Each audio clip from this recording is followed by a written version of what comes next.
welcome to Wednesday Night Live. It's the class that puts peak in your week and helps you get over the last 2 days.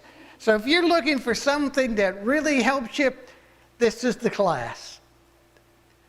We started a series on Be Strong and Courageous. It comes out of Joshua 1:9, but we're noticing that there are a lot of people who really took a stand when it was hard to do so. And we're going to start tonight with Esther. But before we get there, remember this is a class where we teach each other. So if you will speak up and make comments and ask questions, I would appreciate it greatly, and it would really benefit the class. Would you bow with me, please? Father, thank you for this time together and for this class. I ask that you help us to go in with open eyes and open hearts, that we can see you at work. I ask that you help me get out of the way that people can see you. In Jesus' name, amen. We're in chapter 1. Everybody should have a handout. If you don't have a handout, if you put your hand up, Sue will make sure you have one. Everybody's got one. Good. She's perfect. I'm sorry? She delegated. Chris is perfect. Okay, that's good. We got to start off with where the Persian Empire is. Because the Persian Empire is where Esther is. They have conquered the Babylonian Empire, and they now control the then known world. They are the most powerful nation on earth at this time. Now, knowing that, what are some hang-ups? What are some bad things of having status and power?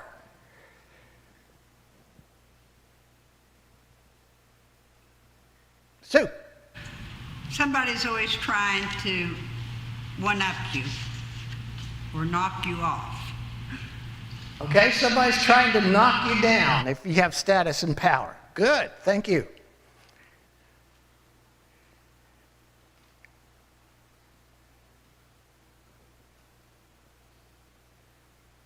We've got to have one more at least.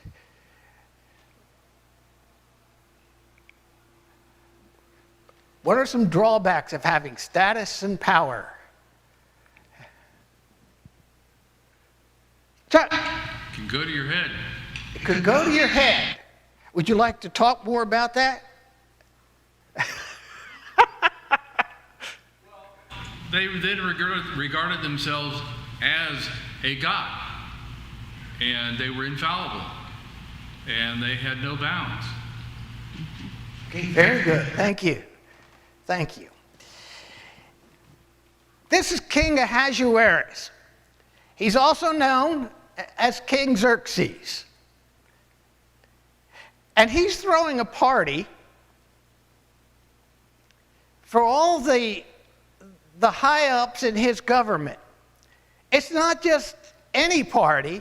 It's a party that's going to last for 180 days.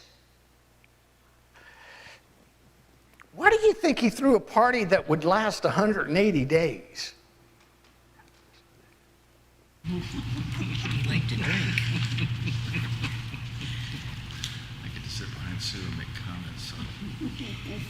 Didn't he have like 127 nations, and he partied with all of them, correct? Yeah, 127 provinces, and he parties with all of them. Chuck. Nobody can throw a banquet like I can throw a banquet. Yeah. He's going to throw the banquet of banquets. Very good. Thank you, Chuck. Sue. Opportunity to have in people from all those provinces, maybe people that were the head of those provinces or people that they have conquered and are still in a puppet role. to smooze. Is that the right word? Muse is a good word. To Schmooze. say it again. Schmooze. Smooze. Thank you, Jack. To smooze with them and to try to keep some royalty, maybe. Okay. Good. Good. Who are the guests?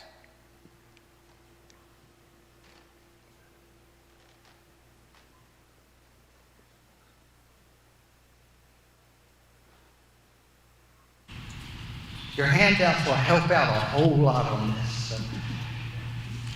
The introductions are notorious for details. Chuck? The nobles, the princes, the generals of the armies. Yeah. Who's who?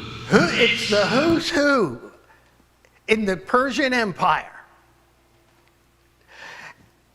And they are drinking, if the count is right, they have 11 different kinds of wine at this thing.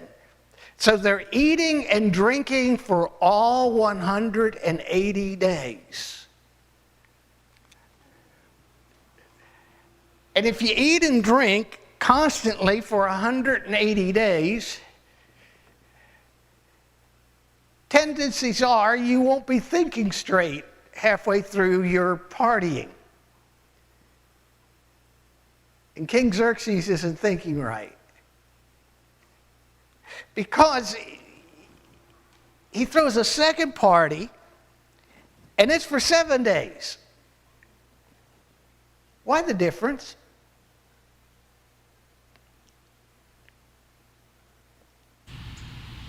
Sit. Well, I don't know, just from the way it reads to me, I think he's giving a party for kind of his inner circle, those people that are just in Susa.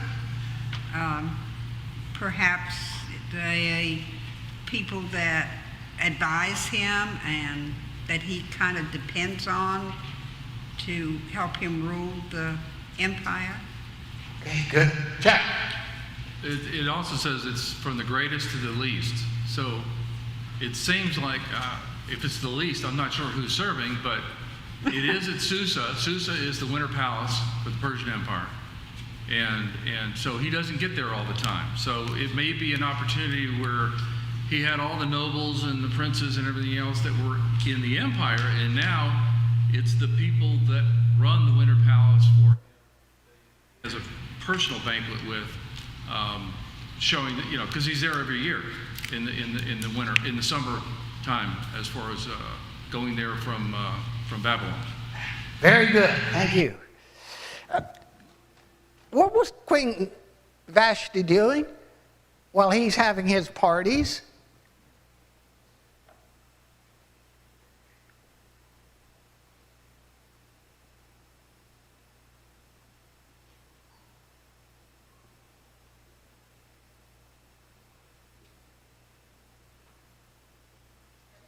She's entertaining the ladies. Oh, he's entertaining the ladies.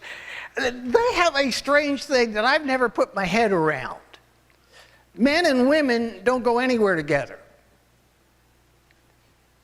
because it would make the men appear weak. So the men have their party, the women are having their party, and neither shall the parties meet. They're never going to come across because women were not considered equals to men. And in the middle of all this, the king, Xerxes, says, I want you to bring Queen Vashti to the party in the garden.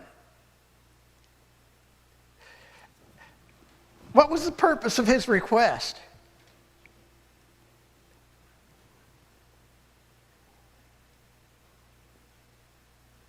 Off her beauty. To show off her beauty. This is one of those requests. You've got a room full of drunken guys, and they ask for the queen, and she's a beautiful lady. And so the request comes up the line, we want you here. There won't be any other ladies here but you. And Queen Vashti says, no. Now, you're a king, and this is your wife. You have all power in the empire, and your wife has just told you no. And you're drunk. So what kind of reactions do you have?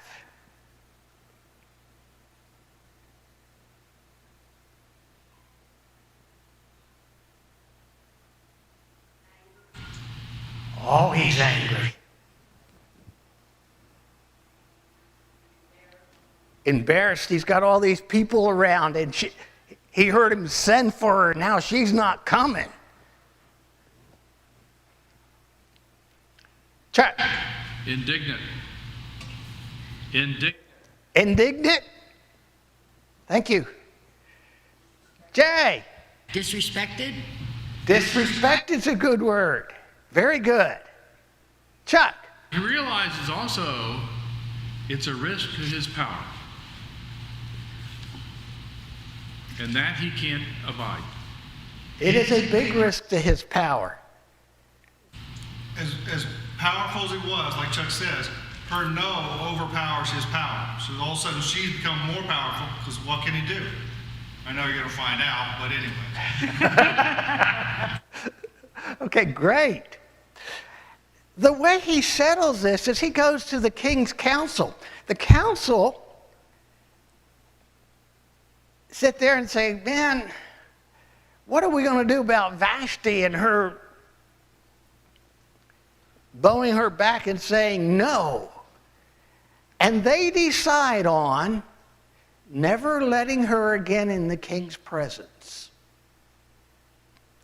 She will stay in his harem, but she is never allowed to be in his presence again.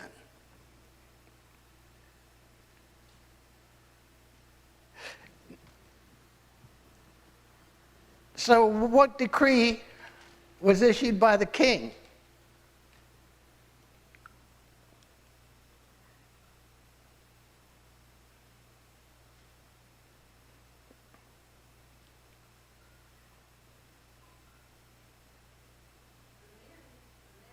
They were afraid that the word would get out that King Xerxes' wife had said no. And they thought, our wives may decide, well, we can say no too. And that worried them. They're petrified.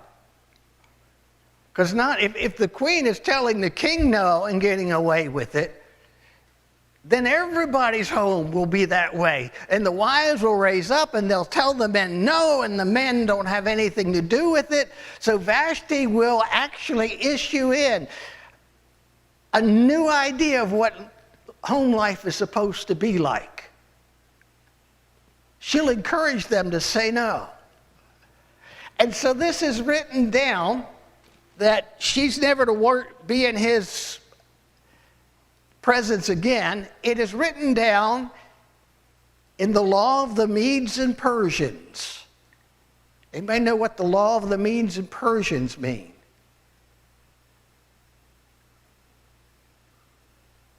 It can never be revoked. Once it's written in the law of the Medes and Persians, it's permanent. Now, where does that leave King Xerxes? Without a queen. Well, who's he get to talk to? Anybody he wants. It's concubine. Anybody he wants to. Anybody he wants to. But she's been his confidant. She's been the closest one to him.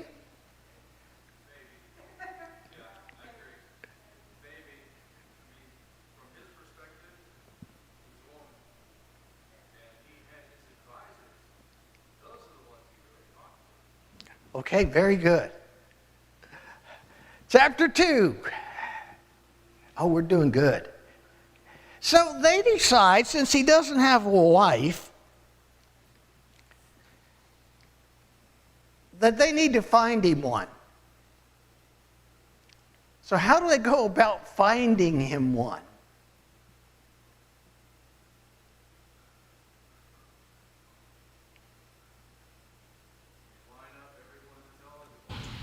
Yeah. Anyone who is attractive, looks good, and they start having rounds where they look up and say, well, this one's not going to make the final cut, and they push her out. Chuck. Kind of like tryout. Yeah, it's kind of like try, definitely. Yeah.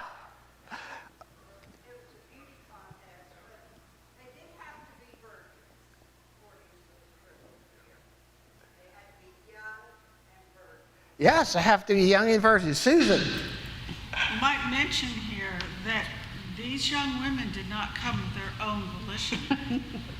So this borders on, yeah, Yeah. what we would really look down on today. Yeah. Yeah, very good. Thank you. What does 5 through 7 tell you about Esther's family background?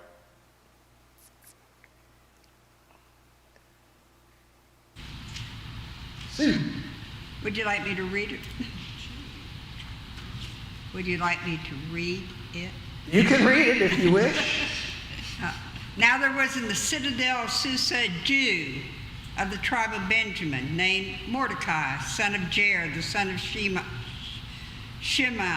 the son of Kish, who had been carried into exile from Jerusalem by Nebuchadnezzar, king of Babylon. Among those taken captive with Jehoiakim, king of Judah. Mordecai had a cousin named Hadassah, whom he had brought up because she had neither father nor mother. This girl, who was also known as Esther, was lovely in form and features, and Mordecai had taken her as his own daughter when her father and mother died. Okay. How did Babylon take Jerusalem?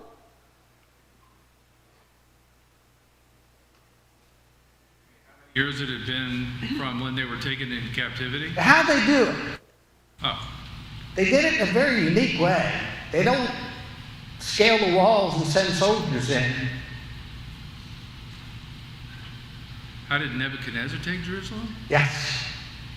Babylon takes Jerusalem. Well, didn't he? You know, I mean, he just took the people. It was his third one that he took everybody that was left, but he tore down all the walls. He burned the gates. He tore down the temple. He razed everything to the ground. The way he did it in the first place, though, he surrounded and cut off all their supplies. And that brings the book of Lamentations. That's what's happening there. Lamentations is one of those books, when you read it, you just can't believe that actually happened. It's that big. So that's what Babylon did. There is a chance that's where Esther lost her family. She would have been young enough that they could see potential as a slave girl, if nothing else. But they also took Mordecai. And Mordecai is her uncle, Chuck. Well, this was after the 70 years of captivity. So she had to be born in captivity. Otherwise, she wouldn't be a young girl. That's true. So this was people who had decided after they were released by Cyrus not to go back to Jerusalem and stay in the Persian kingdom. Yes. So this wouldn't have been what her parents wouldn't have died in Jerusalem, because she'd have been 85 or 90 years old by now to be Xerxes. That's the time frame. She had to be born while they were in captivity. The captivity, though, really put a pressure mark on some of the families. I appreciate you saying that. Okay. Here's the breakdown. We're in 540 BC when Persia conquers Babylon. And they take the top of the line of people and they put them in positions of service to their kingdom. So Xerxes begins his rule 485. So we're at least there.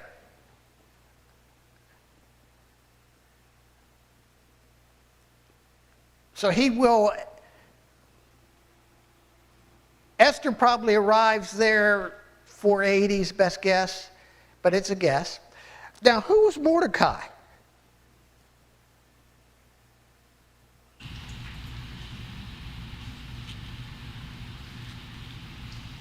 He's her uncle. He's her uncle. And her stepdad. That's what we'd call him today. But he's taken her under his wing because nobody else was around. He also has, since she's going to she has a eunuch named Haggai. Haggai likes her a lot. And he's sort of guiding her through this process so that she will be queen of everything.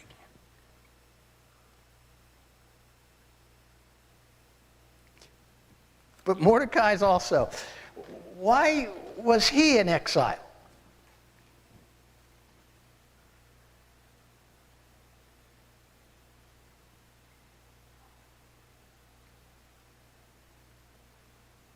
That he came back from Jerusalem at the same time Jehoiakim did. Huh? So he was picked up, and they just brought back people that they saw potential in, so that would be why they would have chosen Mordecai probably. Okay, good. Very good. Thank you.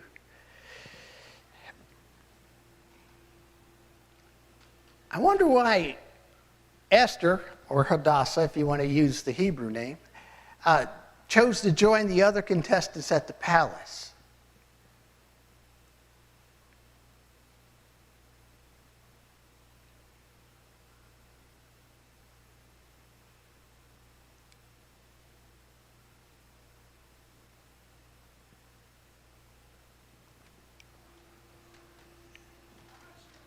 Details.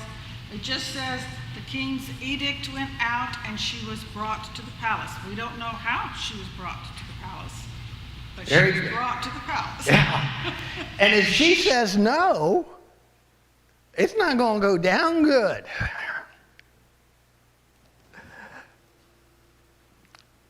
But before she leaves, Mordecai makes sure she does something or doesn't do something. What does he ask her not to do? Tell him you're a Jew. Don't let them know that you're Jewish.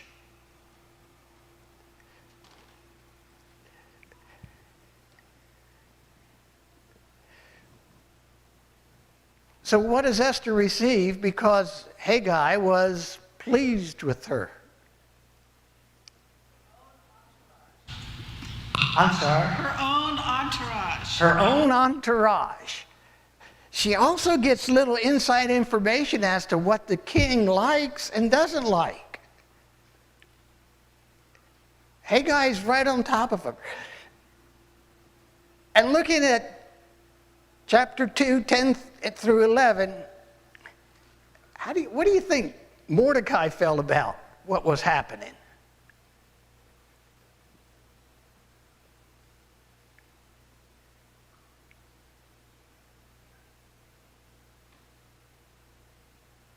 Chuck. An opportunity for him to protect his people because they were still looked upon, most likely, as the slaves that were taken from Jerusalem. Okay, very good. It talks about there in verse 10 that every day he walked back and forth in front of the palace just to make sure, if possible, Esther was okay. Okay. He cared about her. He's trying to find her and see how she's doing and doing the parent thing. Those of you who've had girls, you probably can understand the parent thing. And Esther is chosen to be the next queen. She's come a long way fast.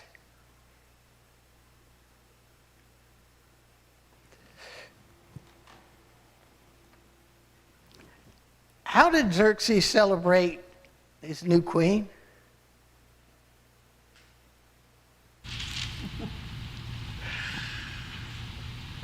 Give a banquet, a big party. It works so well. Holiday.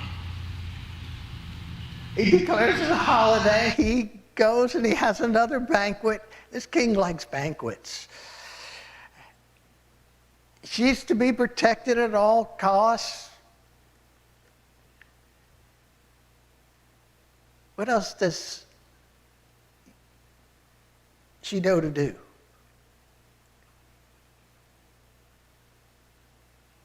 Don't let anybody know you're Jewish. So she's going to hide that for a while. Now, getting here was kind of neat. Did anybody read what they did for the ladies that actually got to go to the palace? It's not bad. It's like being at a spa all year long. I mean, this is good stuff. You know those things that they talk about, massage and hot rocks on the back and being in mud baths and all that stuff? She went through that for a whole year, but somebody had to do it, so she volunteered.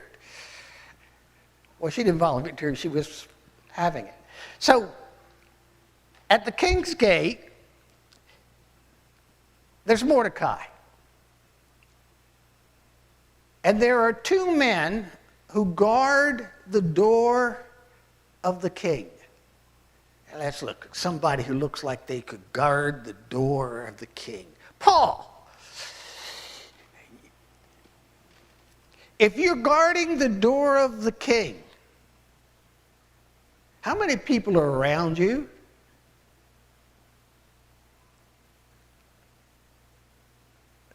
There are two of you. And there's nobody else around. And you don't let anybody else in unless the king says he's expecting him.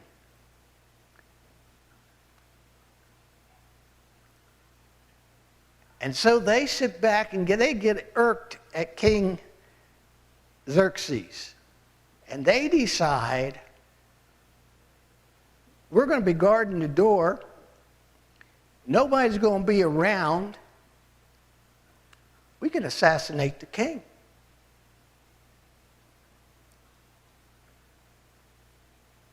Sounds like a good plan, except Mordecai hears it.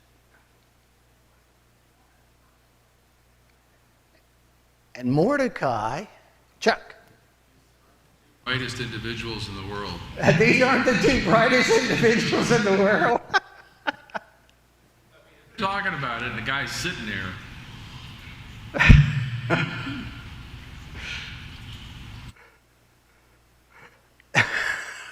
I gotta get my composure back now.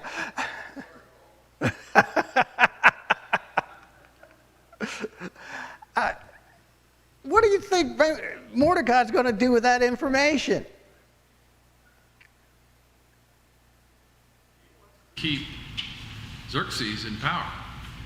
He wants King Xerxes in power. And because he's picked his niece. And so he passes it on to Esther to say, these two guys are going to kill the king. And She passed it on to the king. They investigate and then hang him. Yeah. The king, when he hears what they're going to do, he's enraged. I got a feeling this guy had a lot of anger problems because he's always enraged. But when Esther tells him, she tells him how she got the information. Got it through Mordecai, her uncle. He's the one who has saved the king's life. And she makes sure it's written down just that way, so if they ever go back through it again, they'll know who Mordecai and what he did. All this is recorded in the book of the Annals in the presence of the king. So the king is an eyewitness to what they're putting in. Chapter 3. Wow, we're doing good. Who was Haman? He's the Agagite. He's an Agagite. What is an Agagite?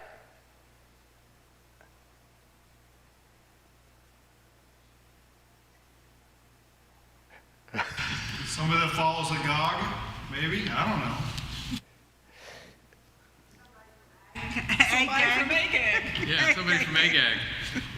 Agag was the king of the Amalekites when King Saul was on the throne in Jerusalem. He goes and he raids the Amalekites, and he brings some of the plunder back to parade through the city, which was a common victory thing. Only God had told him, don't you bring anything back. And Samuel comes to Saul and says, what have you done? He says, I've done just what God told me. He says, then how come I'm hearing sheep and cattle? You weren't to bring anything back. One of the things he brought back was King Agag. And now you have a direct descendant of King Agag.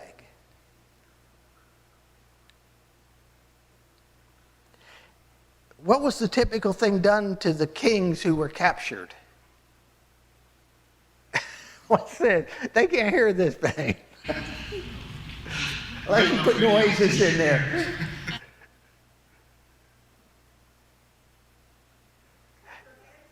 They did. They paraded them through the streets in chains usually and let the people cheer and throw stuff at them.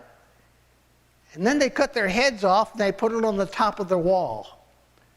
So people coming could see it and people going could see it. The people coming would behave themselves and the people going would be proud that their king vanquished another king.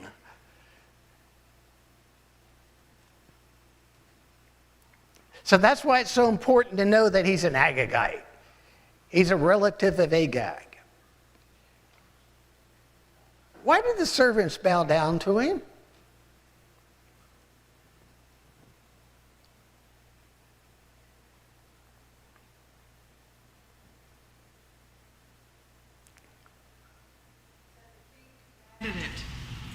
The king commanded it. The king commanded it.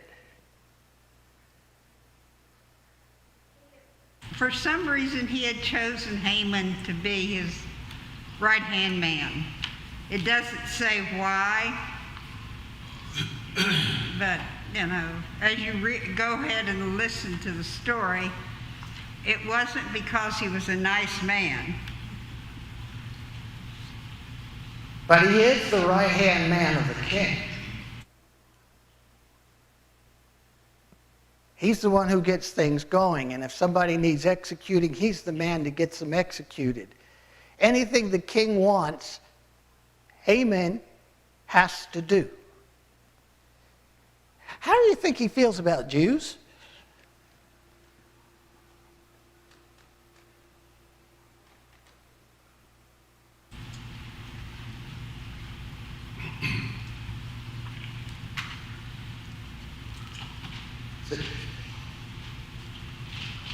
If he knew he was an Agagite, he would know his heritage. He would probably know exactly what had happened and how a Jew had killed his great-great-great-grandfather or whatever. Mm-hmm.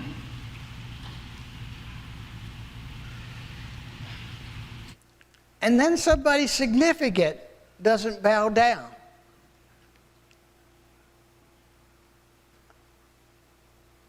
Everybody's bowing down, but this one guy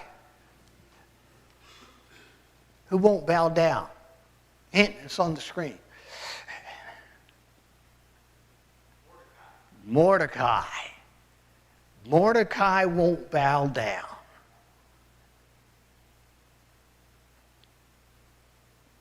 So what does Haman do?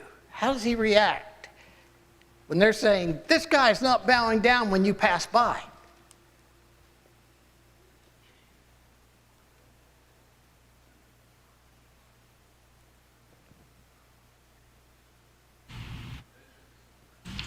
Vengeance. Vengeance. He comes up with this story that is a big story. And the story goes like this. You know you've got some people in your kingdom who won't do what you want them to do. They're more interested in keeping things from back home, like not bowing down.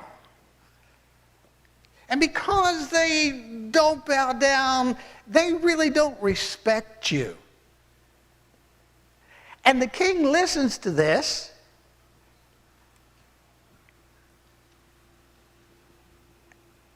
And he wonders, but Haman's the right-hand man's been taking care of things. This got to be true if you got your right-hand man saying all this stuff. And so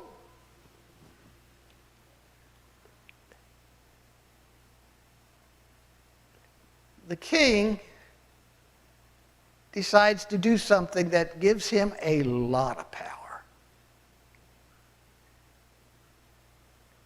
Anybody want to take a shot at it?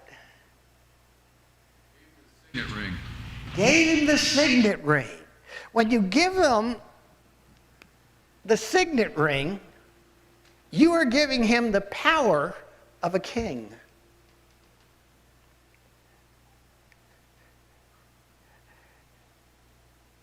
You see, the signet ring, who have I picked on? Jim wants to do stuff for Chuck, and Chuck doesn't want to mess with it, so he gives him his signet ring.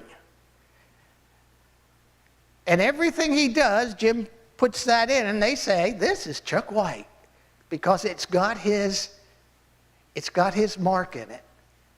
So if he's got his mark on the wax seal, it's Chuck White. He gave Haman that kind of power. Sue. Xerxes already knew. Haman had told him what he wanted to do. It wasn't, this just didn't happen blindly to King Xerxes. He knew that Haman wanted to wipe all the Jews out because he was mad at one man. But he's built it up to it's the whole nation doing this stuff.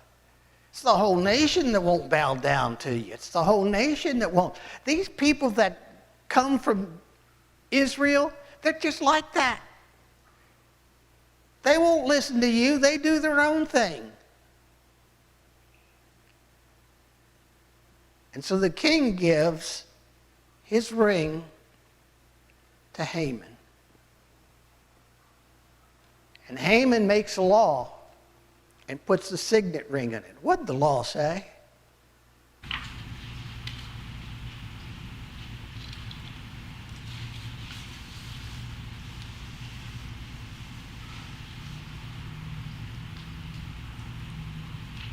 It said they had one day of the month that they could go kill all the men, women, and children that were Jews on that day. Yeah. This is sort of inside of them. If they're Jewish, they're all like this. It comes in the genes. It didn't, of course, but he's put the signet ring, and now it's law.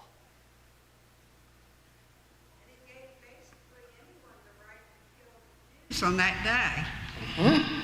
It didn't have to just be Haman or army officials or anything.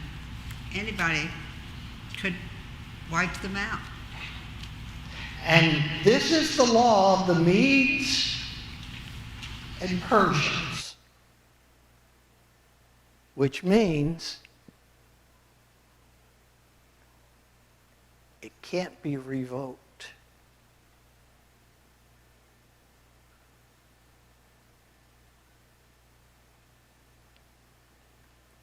So he has set up the slaughter of the Jewish people.